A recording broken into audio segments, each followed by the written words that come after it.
Dans un contexte économique délicat, un chef d'entreprise doit savoir prendre des décisions difficiles, et ceci souvent rapidement. C'est ce qu'a vécu Cyril Coniglio avec Rhône Magnum. Il était pourtant en pleine réussite depuis la création de son agence en vins et spiritueux pour professionnels. En 2013, il ouvre une première cave pour les particuliers. Il crée 2 emplois. Puis le succès devient exponentiel avec le titre de meilleur caviste de France. L'évolution après, donc quand j'ai gagné le concours de meilleur caviste de France en 2018, la cave commençait à être trop petite, donc il a fallu déménager dans le même village, à Pont-de-l'Isère.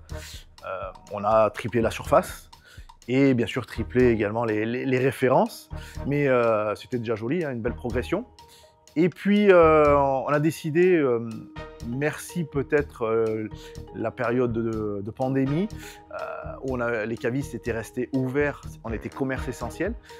Donc on a profité de ce mouvement-là, comme on faisait un joli chiffre, pour développer avec un 2e magasin à la ville, cette fois-ci à Bourg-les-Valences. Pendant 2 ans, l'histoire est belle. Mais post-Covid, la situation économique se retourne pour les commerces en vins et spiritueux.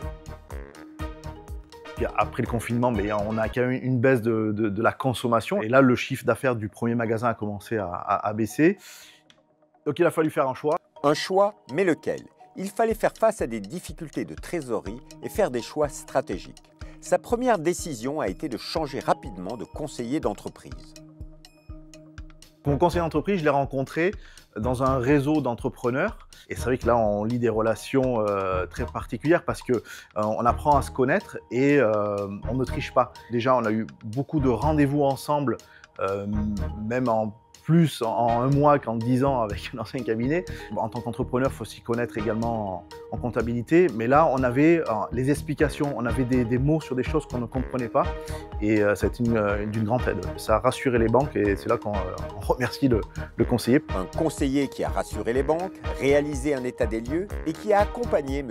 Coniglio dans l'établissement de son plan d'action. M. Coniglio a eu une réaction rapide, c'est-à-dire qu'il a su prendre conscience de ses difficultés. Tout cela nous a permis à nous de lui conseiller, de faire un état des lieux et de prendre les décisions adéquates. Ce plan d'action a été assez radical parce qu'il a fallu se séparer de salariés, notamment sa femme qui était salariée sur la structure, de lui changer son statut et également de restructurer l'activité sur un site. Des choix difficiles mais rapides qui ont permis de redresser la barre.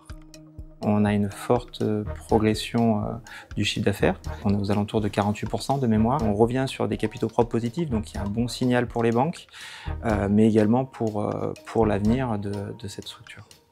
Des banques rassurées, un conseiller ravi et un chef d'entreprise désormais serein.